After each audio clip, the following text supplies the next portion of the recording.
बंगाल विधानसभा चुनाव के 7वें चरण की वोटिंग आज। राज्य की 34 सीटों पर मतदान। ममता के गृह क्षेत्र पर सबकी नजर। सुरक्षा के पुख्ता इंतजाम।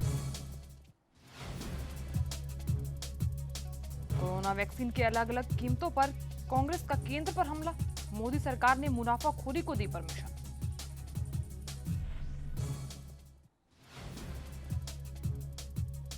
उत्तराखंड में कोरोना का कहर जारी। ऋषिकेश देहरादून में लगा एक हफ्ते का कर्फ्यू। कोरोना के बढ़ते मामलों को लेकर लिया बड़ा फैसला।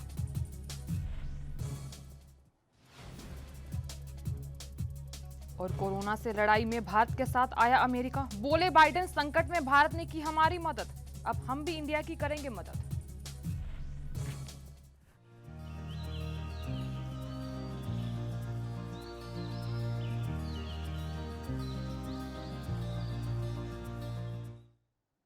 नमस्कार, एएनबी न्यूज देख रहे हैं। यहाँ पर मैं हूं आपके साथ साधना बत्रा। बुलेटिन का आगाज अहम खबर के साथ करेंगे। भारत और अमेरिका दो ऐसे देश हैं जो कोरोना के कारण सबसे अधिक प्रभावित हुए हैं, लेकिन यहां अमेरिका राष्ट्रपति की तरफ से भारत की वैक्सीन बनाने के लिए आवश्यक कच्चे माल के निर्यात पर रोक लगाने के बाद भारत को बड़ा झटका लगा है। आपको बता दें कि अमेरिकी राष्ट्रपति के इस फैसले की भारत समेत बाकी जगहों पर भी खूब आलोचना हुई है, लेकिन यहाँ भारतीय एनएसए डोभाल और अमेरिकी एनएसए जेकब सुल्लिवान के बातचीत के बाद अमेरिका अपने प्रतिबंध से पीछे हट गया है और यहां हर तरह का सहयोग देने की बात कर रहा है।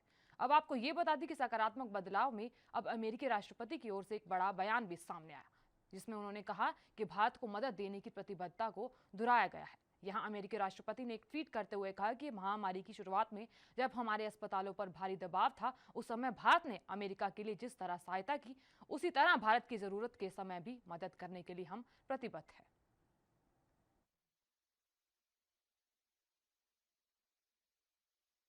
प्रदेश के मुख्यमंत्री शिवराज सिंह चौहान ने कोरोना को लेकर प्रदेशवासियों को संबोधित किया। आपको बता दें कि उन्होंने कहा कि कोरोना के खिलाफ जारी जंग को हम जीत रहे हैं। आपके प्रदेश में लगातार कोरोना संक्रमण से रिकवर होने वालों की तादाद में इजाफा हो रहा है और पहले के मुकाबले अब इस महामारी की गिरफ्त में लोग कुछ कमा रहे हैं। उन्होंने कहा कि ताजा आंकड़ों के मुताबिक बात करें तो मध्य प्रदेश में आने वाले दिनों में कोरोना पर पूरी तरह से नकेल कस दी जाएगी। साथ ही उन्होंने जोर देते हुए कहा कि इस लड़ाई को बगैर जनता के सहयोग के जीत पाना नामुमकिन है, लिहाजा तमाम लोग कोरोना गाइडलाइंस का लगातार पालन करते रहें ताकि कोई भी इस जानलेवा महामारी की जद में ना आ सके।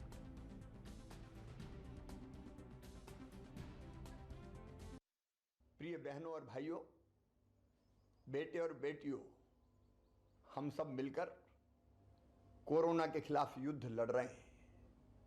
राहत की बात यह है कि अब लगातार पॉजिटिविटी रेट कम होता चला जा रहा है।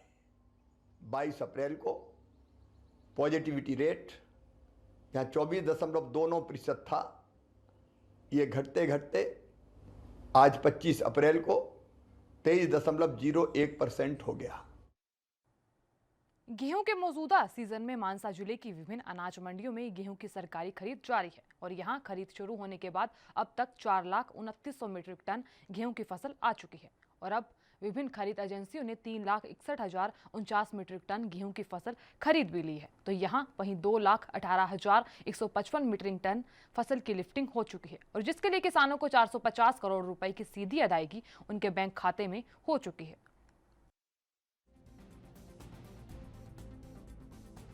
ਮਾਨਸਾ ਜ਼ਿਲ੍ਹਾ ਦੀਆਂ ਵੱਖ-ਵੱਖ ਦਾਣਾ ਮੰਡੀਆਂ ਵਿੱਚ ਹੁਣ ਤੱਕ 4,02,000 ਐਮਟੀ ਹੈ ਜਿਹੜੀ ਉਹ ਕਣਕ ਦੀ ਆਮਦ ਹੋ ਗਈ ਹੈ, ਜਿਸ ਚੋਂ 3,61,000 ਐਮਟੀ ਦੇ ਕਰੀਬ ਹੈ ਜਿਹੜੀ ਉਹ ਕਣਕ ਵੱਖ-ਵੱਖ ਖਰੀਦ ਏਜੰਸੀਆਂ ਦੁਆਰਾ ਖਰੀਦ ਲਈ ਗਈ ਹੈ।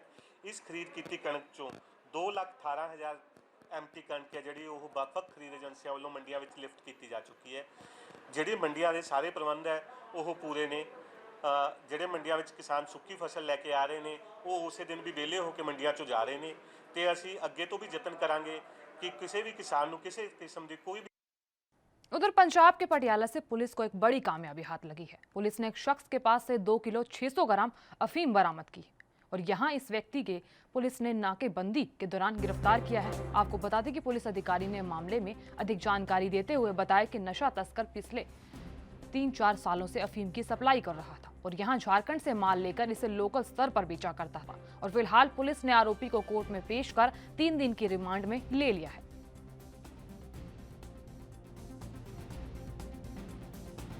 कितने का रहने वाला है? ਇਹ जट्टा ने चौंतरे कदौली एरिए च रहने वाला है। 102 किलो 600 ग्राम अफीम रिकवर हुई है। इन्हों झारखंड तो कोई बंदा सप्लाई करता सी ते पुलिस कोर्ट च पेश किया सी। उधर मुरादाबाद के चंदन नगर में छात्र छात्राओं को ट्यूशन पढ़ाने वाले शिक्षक की घिनौनी करतूत सामने आई है। मामले में शिक्षक अपने घर के बाहर दरवाजे पर खड़े होकर छात्राओं से छेड़छाड़ करता था, जिसकी शिकायत इलाके में रहने वाले लोगों को हर रोज मिल रही थी। वहीं इस बात में इलाके के लोगों ने इस बात की सूचना पुलिस को दी, तो यहाँ जानकारी मिलते ही मौके पर पहुंची पुलिस ने आरोपी शिक्षक को हिरासत में लिया और मामले की जांच पड़ताल करके कार्रवाई में जुट गई।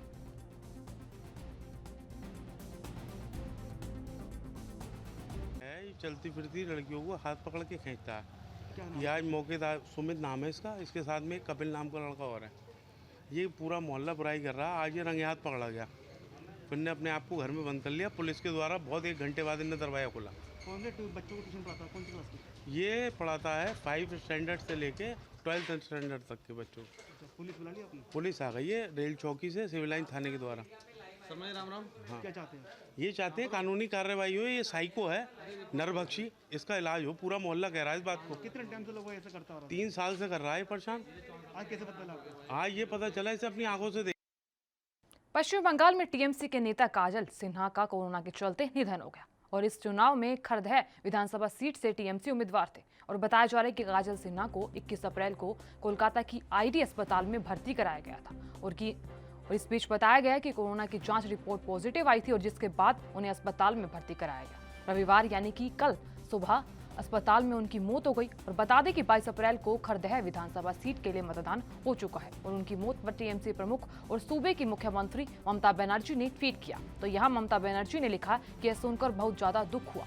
खरदह से हमारे उम्मीदवार काजल सिन्हा की कोरोना के चलते मौत हो गई। उन्होंने अपना जीवन लोगों की सेवा में समर्पित कर दिया और वह पार्टी के पुराने सदस्यों में से एक थे। हमें मिस करेंगे और यहाँ ये भी कहा कि उनके चाहने वालों और उनके परिजनों के प्रति मेरी संवेदना है।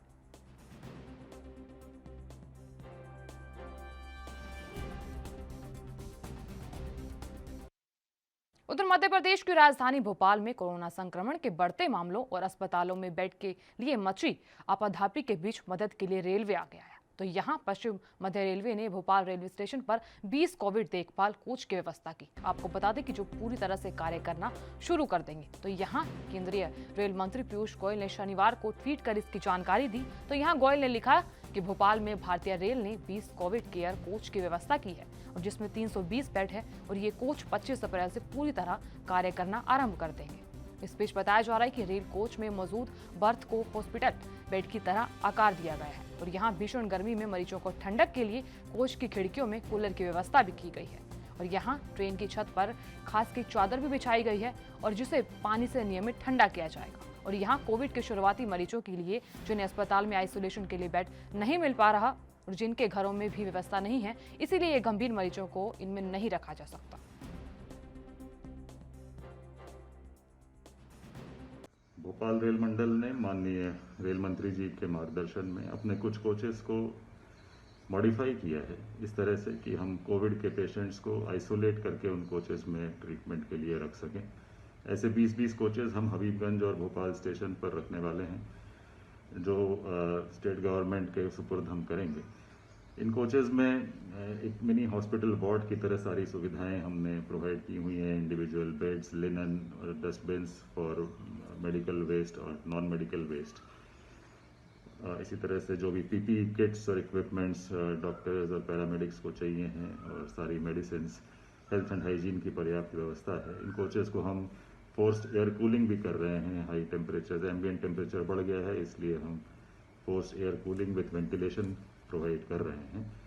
स्टेशन पर हमने पैसेंजर्स को कोई असुविधा न हो, इसके लिए पर्याप्त व्यवस्था की है ताकि उनका मार्ग बिल्कुल अलग रहे ये कोविड पेशेंट्स।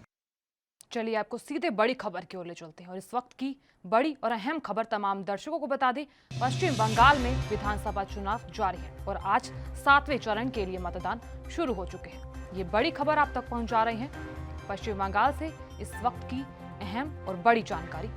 राज्य की 34 सीटों पर मतदान हो रहा है। आपको बता दें कि 7वें चरण के मतदान जारी है और ऐसे में 284 उम्मीदवार मैदान में खड़े हैं। ये अहम जानकारी आपको दे दें, चुनाव के चलते सुरक्षा के पुख्ता इंतजाम किए गए हैं। बताया जा रहा है कि ममता के गृह क्षेत्र पर अब सबकी नजर टिकी है। पश्चिम बंगाल से अहम और महत्वपूर्ण जानकारी। बंगाल विधानसभा चुनाव 2021 के तहत 7वें चरण के लिए मतदान शुरू हो चुका है।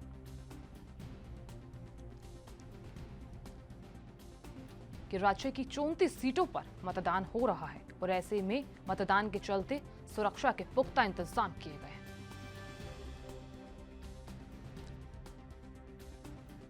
मनीष तिवारी हमारे साथ जुड़ रहे हैं। मनीष, लगातार जैसा कि आप जानते हैं कि पश्चिम बंगाल में 7वें चरण के मतदान शुरू हो चुके हैं। ऐसे में बताया जा रहा है कि ममता के गृह क्षेत्र पर सबकी नजर टिकी है।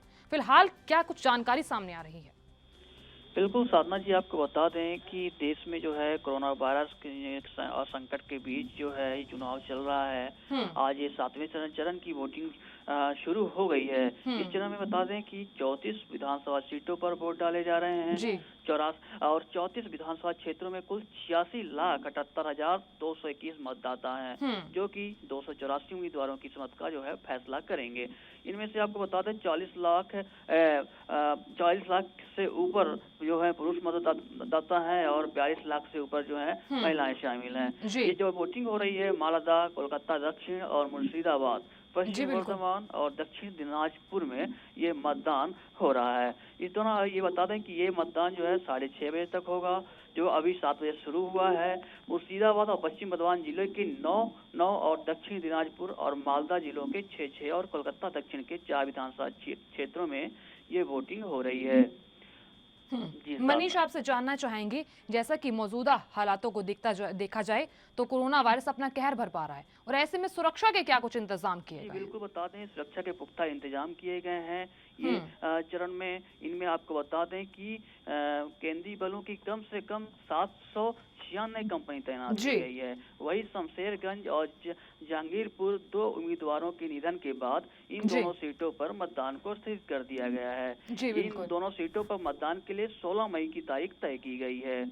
जी साधना जी। चलिए, बहुत बहुत धन्यवाद तमाम जानकारी देने के लिए। आगे भी आपसे जानकारी लेते रहेंगे।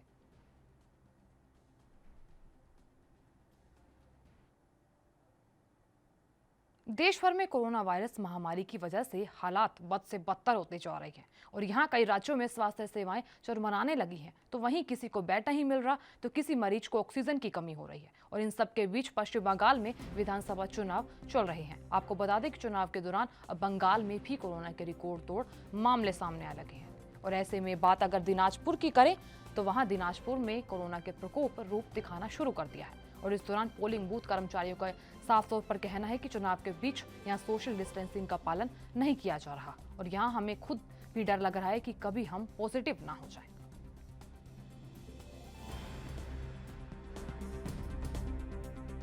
देखिए, रोज हर टीवी पे न्यूज़ पे आता है कोविड का पोजीशन बहुत खराब है, लेकिन इलेक्शन का जो जितना प्रिसाइडिंग ऑफिसर है, जितना ऑफिसर इधर सिलेक्शन है, हर आदमी को इधर 100% भी कोविड पॉजिटिव हो जाएगा, क्योंकि इधर कोई कोविड का कोई मेंटेनेंस नहीं है, डिस्टेंस भी मेंटेनेंस नहीं होता है, कोविड का जो सिलेक्शन है वो भी मेंटेनेंस नहीं हो रहा है।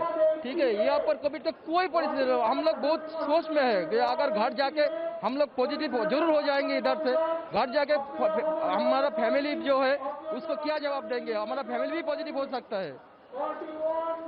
तो देखिए, कोई मेंटेनेंस व्यवस्था इधर जितना ऑफिसर रिक्रूटमेंट है ना, वो कोई मेंटेनेंस नहीं कर रहे, देखता भी नहीं हम लोग को ये क्या कर रहे हैं। गैदरिंग है, अगर आप मैन पावर में जाओ तो मैन पावर में गैदरिंग हो रहा है, मोबाइल रजिस्टर करने जाओ उधर भी गैदरिंग है। तो ये कोविड का सिचुएशन से बहुत खतरा हो जाएगा आपको, हर ऑफिसर को। हाँ, बहुत डरा हुआ है। ऐसा लगता है कि हम ड्यूटी खत्म करके जाकर नर्सिंग होम में एडमिट होना पड़ेगा। हम क्या चाहकर भी क्या मिलेगा? इलेक्शन कमीशन को हर माने पब्लिक को क्या कोविड के बारे में जो मैसेज दिया था, तो इधर तो कोई मिल नहीं रहा है ना। तो अगर हम लोग का कुछ हो जाएगा कोविड से तो हम लोग को क्या मिलेगा, हमारा परिवार को क्या मिलेगा, हमारा फैमिली को क्या, कौन देखेगा? ये हम लोग चाहते हैं आपको न्यूज़ के बारे में इलेक्शन कमीशन को देखो। हाँ, तो हम लोग को बहुत डरा हुआ है, आपको बात नहीं बता। उधर हरियाणा के अंबाला में सर्व समाज जागृत मंच ने महात्मा ज्योतिबा फुले और डॉक्टर भीमराव अंबेडकर जयंती समारोह मनाया। बता दें कि समारोह का नाम किसान मजदूर एकता सम्मेलन रखा गया और जिसमें सर्वे समाज के लोग और आप बड़ी संख्या में महिलाओं ने भाग लिया। इस बीच बताया जा रहा है कि कार्यक्रम में भारतीय किसान यूनियन के प्रदेश अध्यक्ष गुरनाम सिंह चडूनी मुख्य अतिथि के रूप में शिरकत की और इस दौरान गुरनाम सिंह चडूनी ने सभी वर्गों के लोगों को किसान आंदोलन का समर्थन और सहयोग करने की अपील की और साथ ही ये भी कहा कि सभी शोषित वर्गों को शोषण करने वालों के खिलाफ एकजुट होना पड़ेगा।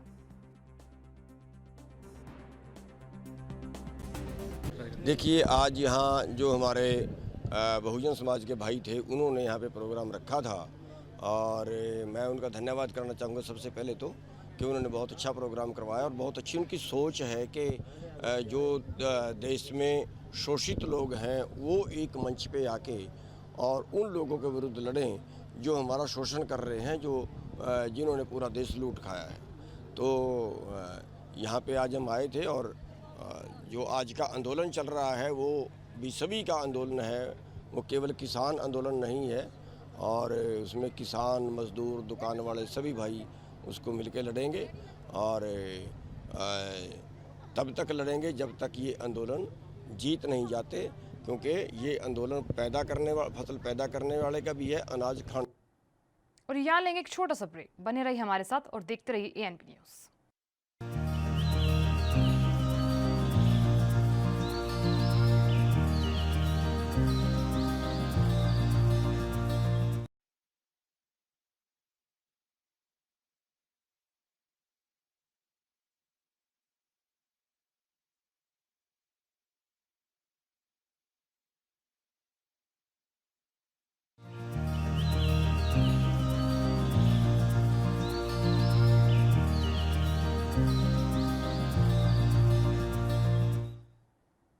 ब्रेक के बाद आप सभी का स्वागत है। खबरों में आगे बढ़ते हैं। देश भर में कोरोना का कहर लगातार जारी है और वहीं उत्तर प्रदेश के गोरखपुर में वीकेंड लॉकडाउन जारी है। आपको बता दें कि इस दौरान सुरक्षा के पुख्ता इंतजाम किए गए हैं, तो यहाँ जिसके चलते सड़कें सूनी दिखाई दी। वहीं पुलिस जगह जगह वाहनों की चेकिंग करती हुई दिखाई दी। कोरोना के बढ़ते मामलों की वजह से राज्य में सोमवार सुबह 7 बजे तक के लिए वीकेंड लॉकडाउन लगाया गया था। बता दें कि यूपी में लगातार कोरोना संक्रमण का खतरा बढ़ता ही जा रहा है।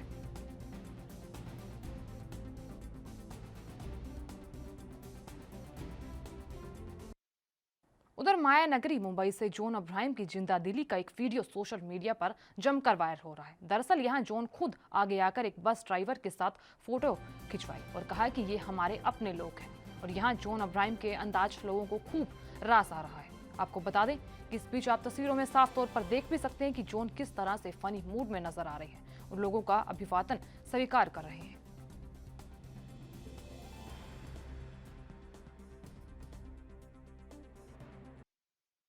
उधर हिमाचल प्रदेश में कोरोना संक्रमण के बढ़ते मामलों के कारण साप्ताहिक लॉकडाउन के चलते बाजार बंद हैं। आपको बता दें कि शनिवार के बाद रविवार को भी लॉकडाउन का असर देखने को मिला और प्रदेश भर में बाजार बंद है और जनता भी सरकार और प्रशासन के निर्देशों पर अमल कर रही है। प्रदेश में कोरोना संक्रमण के मामलों में लगातार बढ़ोतरी हो रही है और इस कारण कोरोना संक्रमण की चैन तोड़ने के लिए जिलों के प्रशासन ने बाजार बंद रखने का निर्णय लिया और इस बीच धर्मशाला से सरकारी कर्मचारी मंजीत सिंह ने कहा कि लॉकडाउन लगाना जरूरी था और अगर जनता नहीं मानी तो 2 दिन की बजाय और भी दिन बढ़ाया जाएगा और साथ ही उन्होंने लोगों से अपील की कि 2 दिन के बाद लॉकडाउन को तसल्ली से लॉकडाउन ही रखें और घर में स्वस्थ रहें, सुरक्षित रहें।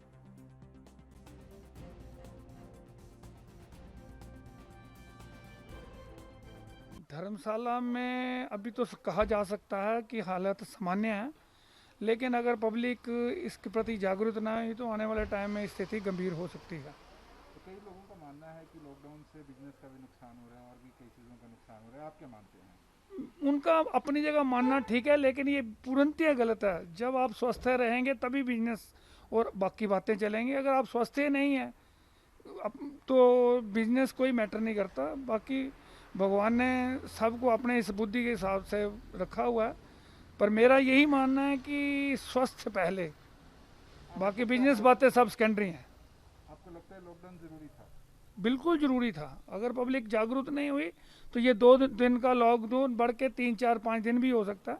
इसलिए पब्लिक से मैं तो यही रिक्वेस्ट करूँगा कि ये 2 दिन को आप तसल्ली से पूरा लॉकडाउन रखें और पूरा सरकार के नियमों का पालन करें ताकि यह लॉकडाउन 2 दिन तक ही सीमित रहे, अन्यथा सरकार प्रशासन को सख्त होना पड़ेगा। उत्तर प्रदेश के वाराणसी में कोरोना संक्रमण के बढ़ते मामलों के बीच वीकेंड लॉकडाउन लगाया गया और इस दौरान स्थानीय लोगों ने कहा कि सरकार को लॉकडाउन लगाना चाहिए, लेकिन यहाँ सब पर विशेष ध्यान भी देना चाहिए और जिससे सबकी आजीविका चलती रहे। बता दें कि वाराणसी में भी कोरोना के बढ़ते मामलों के बीच लगातार मामले बढ़ते ही जा रहे हैं और जिसके चलते सरकार ने राज्य में वीकेंड लॉकडाउन का ऐलान किया था।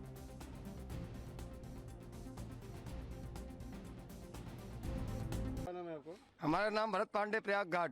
भरत जी, लॉकडाउन लगा हुआ, क्या ये तो लगना चाहिए? ये लॉकडाउन लगने से तो पूरी देश दुनिया में हाहाकार लग गया कि जैसे खाने के लाले पड़ गए।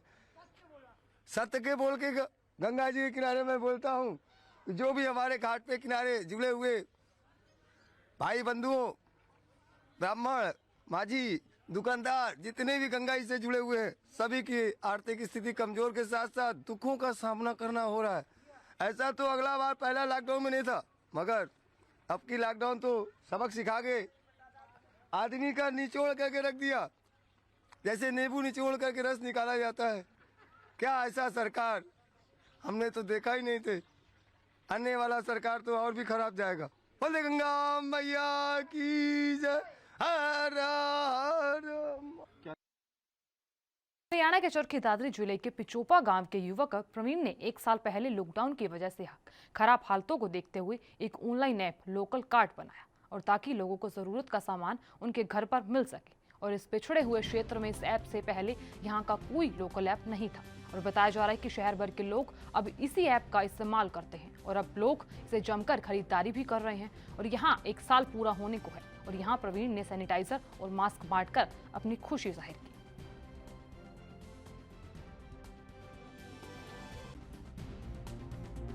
कोरोना महामारी फैली थी तो भारत सरकार ने चाइनीज ऐप को बैन कर दिया था, इसलिए मैंने इस लोकल कार्ट ऐप को बनाया जो कि लोगों को सुविधाएं दे रही है। लोकल कार्ट को अभी 1 साल हो गया है, इसलिए हमने लोगों तक मास्क और सैनिटाइजर बांटे हैं और लोगों को बताया कि सोशल डिस्टेंसिंग का पालन कीजिए और कोरोना से बचे रहिए। लोकल कार्ट ऐप का यूज कीजिए, घरों से घर बैठे अपना।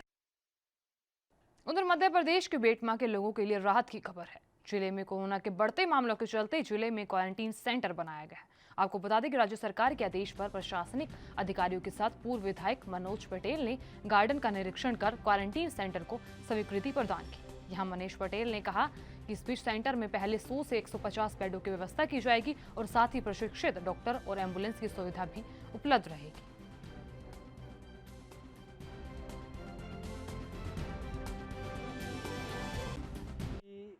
क्वारंटाइन सेंटर बहुत महत्वपूर्ण इकाई है। शुरुआती दौर में अगर हम कोरोना के पेशेंट को यहाँ लाने में सफल रहे तो उसको बचाने में भी हम सफलता प्राप्त करेंगे। और इस क्वारंटाइन सेंटर का सबसे महत्वपूर्ण पहलू यह रहेगा कि यहाँ पर 108 पूरे टाइम रहेगी जो सर्व सुविधा युक्त रहेगी। यहाँ अगर कोई पेशेंट सीरियस होता है तो उसको सीधे इंदौर के किसी अच्छे हॉस्पिटल में तुरंत उपचार के लिए भेजा जाएगा। उधर बिहार के गया में हिंदू मुस्लिम एकता की एक शानदार और अनूठी मिसाल सामने आई। दरअसल किसी लंबी बीमारी के चलते एक 58 साल की महिला का निधन हो गया और जिसके बाद उनके शव को घर लाया गया। लेकिन यहाँ कोरोना काल के चलते परिजनों में एक अजीब सा डर था। समूचा परिवार सहमा हुआ था। हालांकि मृतका का कोरोना टेस्ट हुआ और यहाँ रिपोर्ट नेगेटिव आई थी, लेकिन यहाँ इसके बावजूद भी परिवार दहशत था। और बताया जा रहा है कि इस बीच परिवार में कोहराम में मच गया। जब इस मामले का पता चला तो गांव के ही मोहम्मद कलीम और मोहम्मद सगीर को जब पता लगा तो आगे बढ़कर मदद करने को कहा गया, जिसे मृतका के परिजनों ने मंजूर कर लिया। और बताया जा रहा है कि जिसके बाद कलीम और सगीर ने दाह संस्कार के लिए तमाम जरूरी इंतजाम किए और शमशान घाट तक परिवार के साथ डटे रहे। और इस खबर के सामने आने के बाद एक बार फिर गंगा जमुनी तहजीब की मिसाल ताजा हो गई।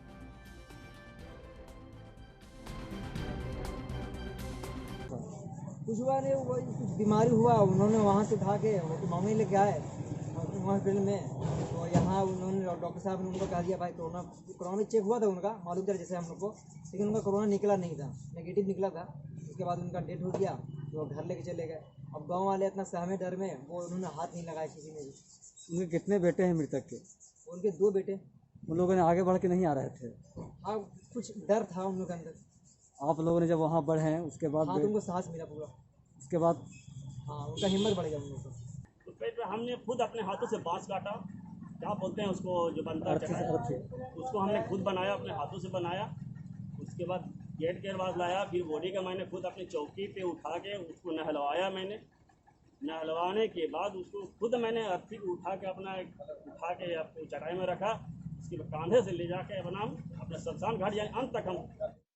उधर सोशल मीडिया पर एक वीडियो तेजी से वायरल हो रहा है और यहाँ वायरल वीडियो उत्तर प्रदेश के मुख्यमंत्री योगी आदित्यनाथ को भी टैग किया जा रहा है और जिसे मुरादाबाद के तीर्थकर महावीर यूनिवर्सिटी के कोविड-19 अस्पताल का बताया जा रहा है।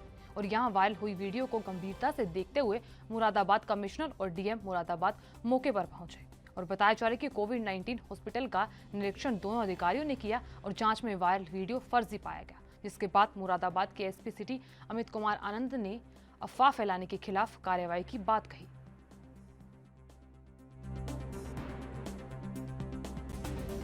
आज व्हाट्सएप और अन्य सोशल मीडिया के माध्यम से टीएमयू मुरादाबाद हॉस्पिटल के संबंध में एक भ्रामक अफवाहपूर्ण मैसेज वायरल किया गया, जिससे भय और पैनिक का वातावरण क्रिएट करने की कोशिश की गई। इस वीडियो की जांच की गई तो यह वीडियो टीएमयू मुरादाबाद का नहीं पाया गया, यह अन्यत्र स्थान का वीडियो था जिसको कट पेस्ट करके टीएमयू मुरादाबाद का बताया गया। ऐसे जितने भी व्यक्ति हैं जिन्होंने इस प्रकार की भ्रामक अफवाहपूर्ण मैसेज को प्रसारित किया है, इनके विरुद्ध विधिक कार्रवाई की जाएगी।